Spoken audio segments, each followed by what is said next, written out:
രണ്ടാമത്തെ എപ്പിസോഡിന്റെ തുടക്കത്തിൽ തന്നെ നമ്മളെ കാണിക്കുന്നത് ടിമ്മാണെങ്കിൽ കുറച്ച് സ്റ്റിക്കിംഗ് നോട്ടും കാര്യങ്ങളൊക്കെ ഒട്ടിച്ചു വെക്കാണ്. പായിന് ഇഷ്ടപ്പെടരുത്, അവനൊരു ടാർജറ്റ് മാത്രമാണ് എന്നുള്ള രീതിയിലൊക്കെയാണ് അതിൽ നോട്ടും കാര്യങ്ങളൊക്കെ എഴുതിയിരിക്കുന്നത്. പിറ്റേ ദിവസം രാവിലെ തന്നെ ടിമ്മിന്റെ മദറിനെ പായിന്റെ ഫാമിലിക്ക് അവൻ ഇൻട്രൊഡ്യൂസ് ചെയ്ത് കൊടുക്കുന്നുണ്ട്. അമ്മയാണെങ്കിൽ നല്ല രീതിക്ക് തന്നെ എല്ലാവരോടും സംസാരിക്കുന്നുണ്ട്. അമ്മ പറയുന്നുണ്ട്, ഇനിയും വെച്ച് നീട്ടേണ്ട ആവശ്യമുണ്ടോ, ഇവര് കല്യാണം നമുക്ക് പെട്ടെന്ന് നടത്തിയാലോ, ഇവനതിനെപ്പറ്റി എപ്പോഴും എന്നോട് സംസാരിക്കുമെന്ന്. എല്ലാവർക്കും ഒരു തീരുമാനത്തോട് തന്നെ യോജിപ്പുണ്ട്. പക്ഷെ ഇതൊന്നും ഇഷ്ടപ്പെടാതെ ഒരാൾ അവിടെ ഇരിക്കുന്നുണ്ട്. വേറെ ആരും അല്ല, നമ്മുടെ പായിന്റെ ആന്റി തന്നെയാണ്.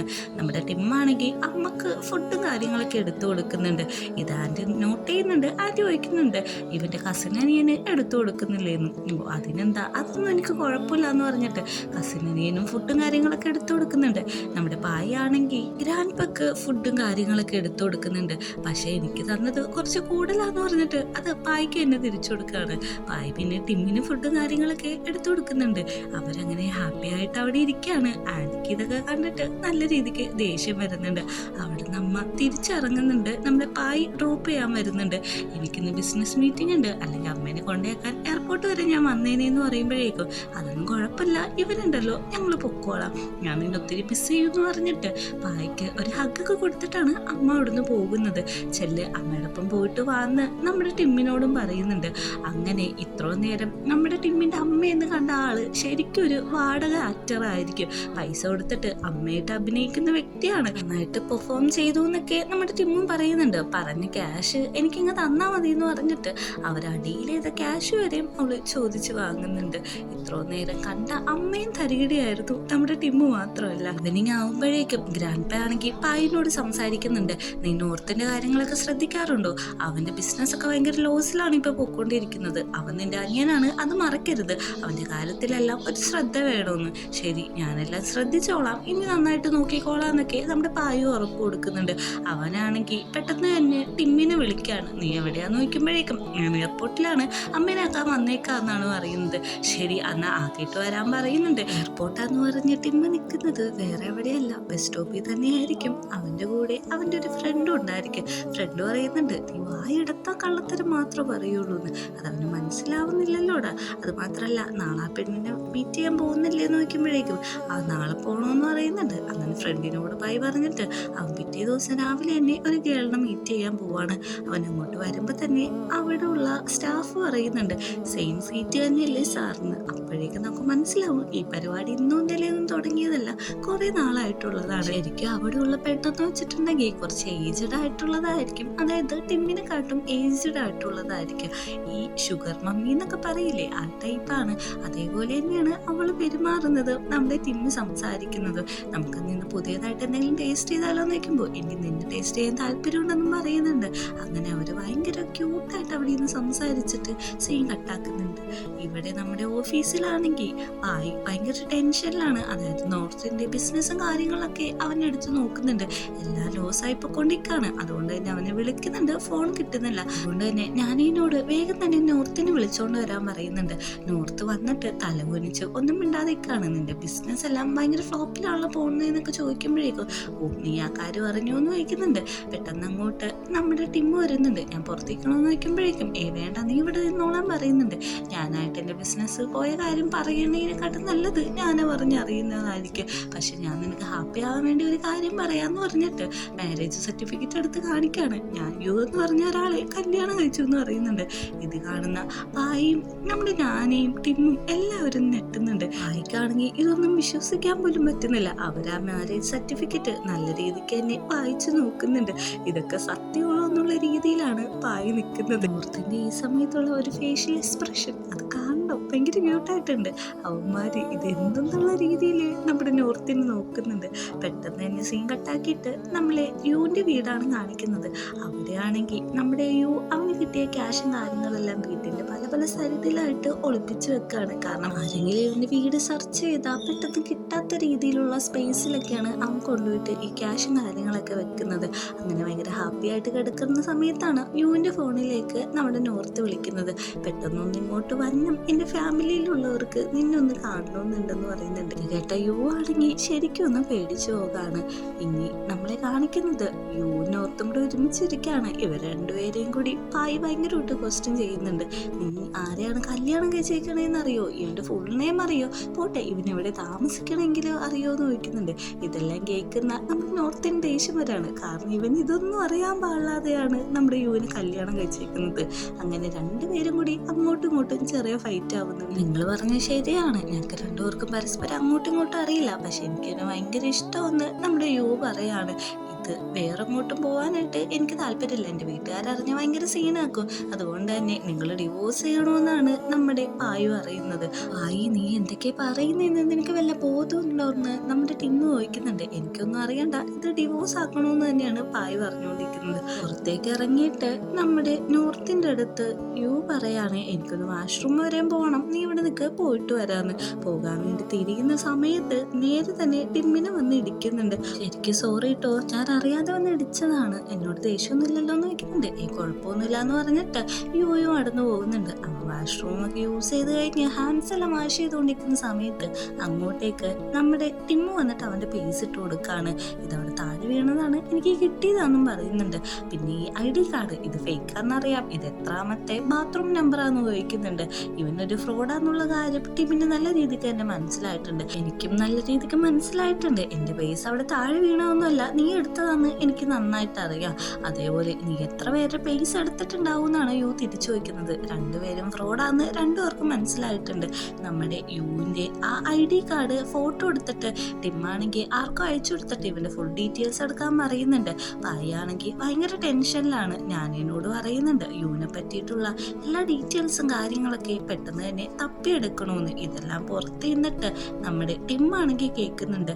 അവൻ അകത്തേക്ക് വരുന്നുണ്ട്. നീ ഭയങ്കര ദേഷ്യത്തിലാണല്ലോ, ഇവിടെ വന്ന് ഇരിക്കേ, ഞാനിവിടെ ഇരിക്കുന്നുണ്ടല്ലോ, എന്താ കാര്യമെന്ന് വെച്ചാൽ നീ എന്നോട് പറയുന്നൊക്കെ പറഞ്ഞിട്ട് ഭയങ്കര കാമായിട്ട് ടിമ്മ് സംസാരിക്കാണ്. പെട്ടെന്ന് തന്നെ അങ്ങോട്ടേക്ക് നമ്മുടെ പായ് വന്ന് ഇരിക്കുന്നുണ്ട്.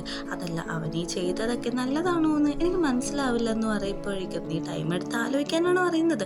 പെട്ടെന്ന് അങ്ങോട്ട് നമ്മുടെ ഞാൻ കയറി വരികയാണ്. ഞാനിനെ കണ്ട ഉടനെ ചാടി എണീറ്റിട്ട് പായ് പറയുന്നുണ്ട്, നിന്നോട് ഞാൻ പറഞ്ഞല്ലേ നോക്ക് ചെയ്തിട്ട് കയറി വരണമെന്ന്, സോറി സാർ എന്ന് പറഞ്ഞിട്ട് അവൾ അവിടെ നിന്ന് തിരിച്ചു ഓടിക്കൊണ്ടിരിക്കുകയാണ്. ഇത് കാണുന്ന നമ്മുടെ രണ്ട് ചെക്കന്മാർക്കും നല്ല രീതിക്ക് ശരിയാണ് വരുന്നത്.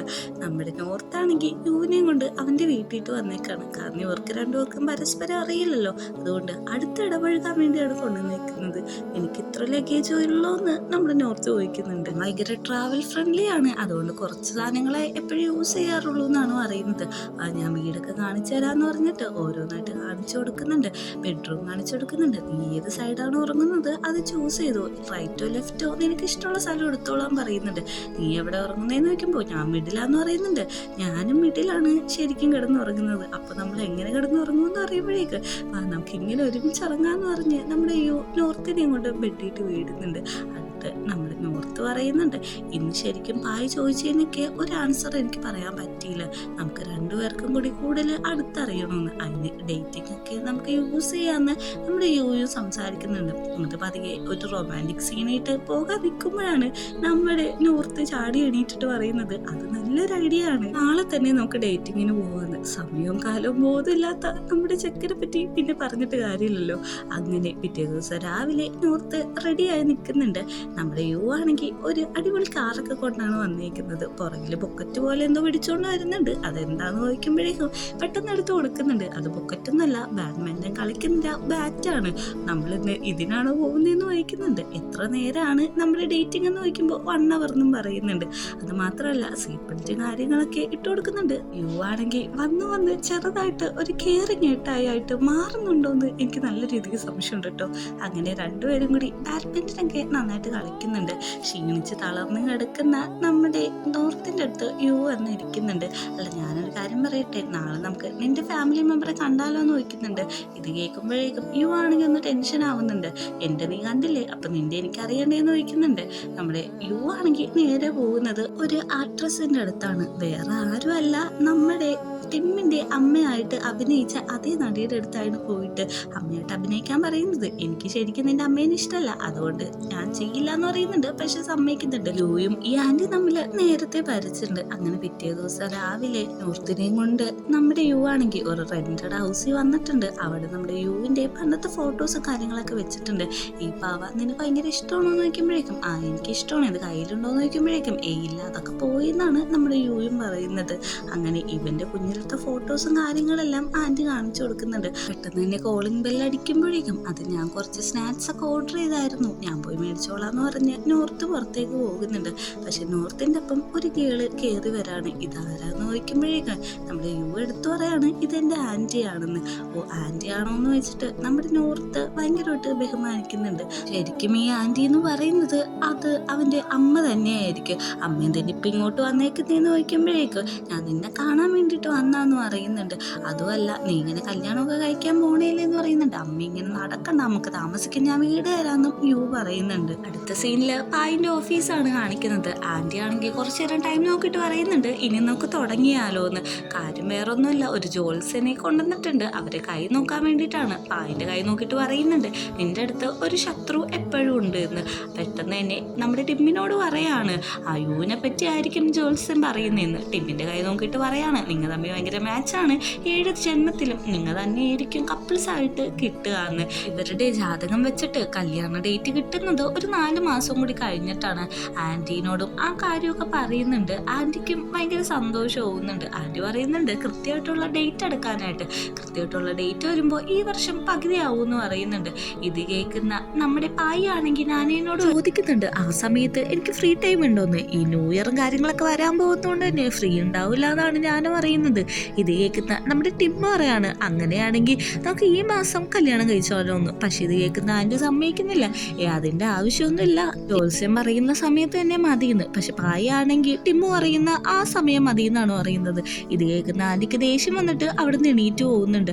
യുവിനെ പറ്റി ശരിക്കും ഒന്ന് അന്വേഷിക്കാനായിട്ട് നമ്മുടെ പായി ആണെങ്കിൽ ഞാനേനോട് ഒന്നും കൂടി പറയാണ്. അങ്ങനെ വീട്ടിൽ വരുന്ന നമ്മുടെ പായി ഭയങ്കര ടയേർഡായിട്ട് അവിടെ ഹോളിൽ തന്നെ കിടക്കാണ്. നമ്മുടെ ടിമ്മു വയ്ക്കുന്നുണ്ട് നീ അത്രക്ക് ടയേർഡാണോ ഇന്നത്തെ ദിവസം ഒന്ന്. ശരിക്കും ഞാൻ ടയേർഡാന്ന് പറയുന്നുണ്ട്. എന്നാ നിനക്ക് വേണ്ടിയിട്ട് ഞാൻ ഫുഡ് കുക്ക് ചെയ്യാന്ന് പറഞ്ഞിട്ട് ടിമ്മു ഫുഡ് കുക്ക് ചെയ്തോണ്ടിരിക്കാണ്. എനിക്ക് എന്ത് ഇഷ്ടമെന്നറിയോ നീ എനിക്കിങ്ങനെ ഫുഡ് കുക്ക് ചെയ്ത് തരുന്നത്. എനിക്കിത് കണ്ടോണ്ടിരിക്കുമ്പോൾ തന്നെ അത്രക്ക് സമാധാനം എന്നാണ് പറയുന്നത്. പോവാണെങ്കിൽ അമ്മേനെയും കൂട്ടിയിട്ട് അവന്റെ പഴയ വീട്ടിട്ട് വരാണ്. അപ്പ ഇവിടെ നിന്നോ, ഇനി കഷ്ടപ്പെടണ്ട, എത്ര നാള് വേണമെങ്കിലും അമ്മക്ക് ഇവിടെ നിൽക്കാന്ന് പറയുന്നുണ്ട്. അമ്മ നോക്കുമ്പോഴേക്കും ആ പാവ അവന്റെ കയ്യിലുണ്ട്. ഈ പാവ നീ ഇപ്പോഴും സൂക്ഷിക്കുന്നുണ്ടോ എന്ന് ചോദിക്കുമ്പോഴേക്കും അമ്മ അവസാനമായിട്ട് എനിക്ക് മേടിച്ചു തന്നത് അല്ലേന്ന് പറയുന്നുണ്ട്.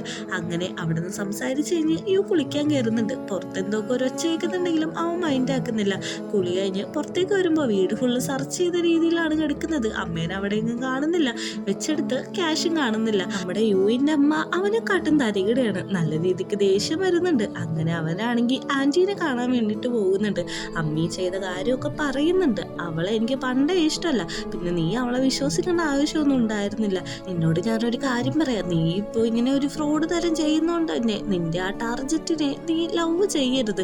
നിനക്ക് സ്നേഹം തോന്നിയാലും നീ സ്നേഹിക്കരുത് എന്നുള്ള രീതിയിലൊക്കെ ആന്റി പറഞ്ഞു കൊടുക്കുന്നുണ്ട്.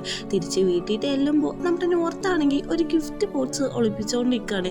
എന്താ നീ ചെയ്യുന്നതെന്ന് ചോദിക്കുന്നുണ്ട്.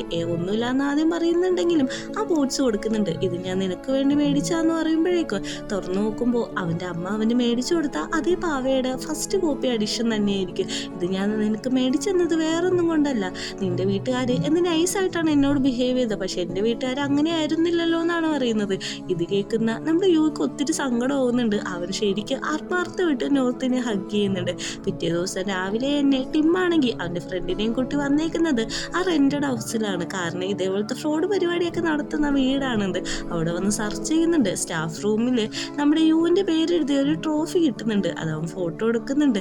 ഈ കാര്യം യുവിനോട് അവൻ സംസാരിക്കുന്നുണ്ട്. ഇങ്ങനെ റെന്റഡ് വീടൊക്കെ എടുത്ത് എല്ലാം ചെയ്യുമ്പോഴേക്കും തെളിവ് നശിപ്പിക്കാനായിട്ട് മറക്കരുതെന്ന്. ആ ഫോട്ടോ കാണിച്ചു കൊടുക്കുന്ന യു ഒന്ന് ടെൻഷൻ ആവുന്നുണ്ട്. നമ്മൾ രണ്ടുപേരും ഫ്രോഡുകളാന്ന് നമുക്ക് തന്നെ അറിയാം, നമുക്ക് ഒരു ഡീല് വെക്കാം, അങ്ങോട്ടും ഇങ്ങോട്ടും ഹെൽപ്പ് ചെയ്ത് കഴിഞ്ഞാൽ നമുക്ക് തന്നെ ബെനിഫിറ്റ് എന്ന് പറയുന്നുണ്ട്. അതിനാണെങ്കിൽ നമ്മുടെ ടിമ്മും സമ്മതിക്കുന്നുണ്ട്. ഞാനാണെങ്കിൽ ഇപ്പോൾ ഒരു ഗിഫ്റ്റ് റെഡിയാക്കിക്കൊണ്ടിരിക്കുകയാണ്. ഇത് കണ്ടുകൊണ്ടാണ് അങ്ങോട്ടേക്ക് ടിമ്മു വരുന്നത്. ഇതെന്താന്ന് ചോദിക്കുന്നുണ്ട്. നമ്മുടെ നോർത്തിനുള്ള ഗിഫ്റ്റാന്നും പറയുന്നുണ്ട്. ഇതിൽ ഒരു ക്യാമറയും വെച്ചിട്ടുണ്ടെന്ന് പറയുന്നുണ്ട്. ഇത് കേൾക്കുന്ന ടിമ്മു ചോദിക്കുന്നുണ്ട് എന്തൊക്കെ ശരിക്കും കാണിച്ചു കൂട്ടുന്നതെന്ന്. അല്ല, അവൻ ആരാന്ന് എനിക്ക് അറിയില്ലല്ലോ, അതുകൊണ്ട് അവനെ പറ്റി മനസ്സിലാക്കാൻ വേണ്ടിയിട്ടാണ് ഈ ക്യാമറ എന്നാണ് പായ് പറയുന്നത്. ഈ കാര്യം ടിമ്മാണെങ്കിൽ യൂനെ അറിയിക്കുന്നുണ്ട്. അങ്ങനെ നോർത്തിന്റെ വീട്ടിലേക്ക് ഞാൻ ആ ഗിഫ്റ്റ് കൊണ്ടുവന്ന് തരുന്നുണ്ട്, നിങ്ങൾക്ക് വേണ്ടിയിട്ട് പുതിയ ലൈഫ് ഹാപ്പി ആവാൻ വേണ്ടിയിട്ട് പായ് തന്നതാണ്, ഞാൻ അകത്ത് കൊണ്ടുവന്ന് വെക്കാതെ അറിയുന്നുണ്ട്. പക്ഷെ കാര്യങ്ങളെല്ലാം മനസ്സിലാക്കിയ യു ആണെങ്കിൽ എൻ്റെ ആവശ്യമില്ല ഞാൻ വെച്ചോളാന്ന് പറഞ്ഞ് ആ ഗിഫ്റ്റ് മേടിക്കുന്നുണ്ട്. ഞാൻ ഇതിനെ പെട്ടെന്ന് എന്നെ പുറത്താക്കുന്നുണ്ട്. അങ്ങനെ രണ്ടുപേരും കൂടി ഇരുന്നിട്ട് ഗിഫ്റ്റ് എല്ലാം അൺബോക്സ് ചെയ്യാണ്. ഇതില് ബാഗിലെ സിബ് ജാമാന്ന് പറഞ്ഞിട്ട് നമ്മുടെ നോർത്തിന്റെ ആയിട്ട് യു മനഃപൂർവ്വം കൊടുക്കുന്നുണ്ട്. അവിടെ നിന്ന് തടയുന്ന പോലെ കണ്ട് അവൻ അത് കട്ട് ചെയ്ത് നോക്കുമ്പോഴേക്കും അതിൻ്റെ ഉള്ളിൽ നിന്ന് ഒരു വോയിസ് ഡിറ്റക്ടർ ഇട്ടാണ്, അതായത് വോയിസ് റെക്കോർഡർ പോലെ.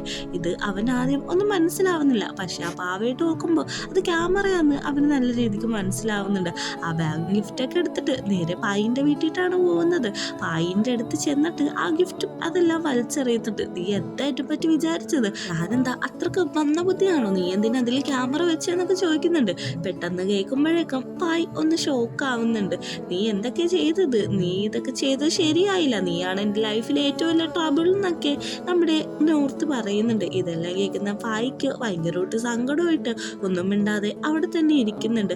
പുറത്തിറങ്ങിയിട്ട് നമ്മുടെ യുവിനോട് സംസാരിക്കുന്നുണ്ട്. പായ് എന്നെ ഇങ്ങനെയൊക്കെ ചെയ്യുമെന്ന് വിചാരിച്ചില്ല, അപ്പം ഞാൻ എന്ത് ചെയ്താലും അത് തെറ്റ് മാത്രമേ കണ്ടെത്തുള്ളൂ എന്ന് പറയുമ്പോഴേക്കും നിന്റെ നല്ലതിന് വേണ്ടിയായിരിക്കും ചെയ്യുന്നതെന്ന് നമ്മുടെ യുവും പറയുന്നുണ്ട്. പെട്ടെന്ന് അങ്ങോട്ട് ടിമ്മു വന്നിട്ട് പറയാണ്, ഞാൻ നിന്റെ കാല് പിടിക്കാം, നീ ഒന്ന് പായിനോട് സോറി പറയണം, അവൻ ഫുഡ് പോലും കഴിക്കാതെ കെട്ട് ഭയങ്കര സങ്കടപ്പെട്ടിരിക്കാന്ന് ടിമ്മു പറയുന്നുണ്ട്. ഇത് കേൾക്കുന്ന നമ്മുടെ നോർത്തിന് സങ്കടം വന്നിട്ട് അവനകത്തേക്ക് വരുന്നുണ്ട്. പായിനോട് സോറി പറയുന്നുണ്ട്. സോറി, ഞാൻ ദേഷ്യം കൊണ്ട് ഇങ്ങനെയൊക്കെ പറഞ്ഞു എന്ന് പറഞ്ഞിട്ട് ഒറ്റ കരച്ചിലാണ് നമ്മുടെ ചെക്കനങ്ങ് കരയുന്നത്. പായ് ഒട്ടും മോശമൊന്നുമില്ല, പായ് നന്നായിട്ട് കരയുന്നുണ്ട്. രണ്ടുപേരും കുഞ്ഞു പിള്ളേരെ പോലെ കിടന്ന് കരയാണ്. ഇത് കാണുന്ന നമ്മുടെ ചെക്കന്മാരും നന്നായിട്ട് ഹാപ്പി ആയിട്ട് ചിരിക്കുന്നുണ്ട്. അങ്ങനെ പോകാൻ നിൽക്കുന്നതാണെങ്കിലും നമ്മുടെ യുവിനോട് ഒന്നും മിണ്ടുന്നില്ല. ടിമ്മിനോട് പറയുന്നുണ്ട്, അവൻ പെട്ടെന്ന് ഇങ്ങനെ ഒന്നും സോറി പറയാത്താണ്, ഇന്ന് എന്താണോ പറ്റിയെന്ന്. ഞാൻ അവനോട് എന്നിട്ട് നിന്നോട് സോറി പറയാൻ പറഞ്ഞതാന്ന് പറയുന്നുണ്ട്. അങ്ങനെ അവരങ്ങോട്ടും ഇങ്ങോട്ടും വെറുതെ തല്ലുപിടിച്ച് ഭയങ്കര സന്തോഷത്തിൽ ഓടിക്കളിച്ചുകൊണ്ടിരിക്കുകയാണ്. ഈ ഒരു സീനും കൂടി കാണിച്ചിട്ടാണ് രണ്ടാമത്തെ എപ്പിസോഡ് അവസാനിക്കുന്നത്. ചാനൽ സബ് ചെയ്യാനായിട്ട് ആരും മറക്കരുത്.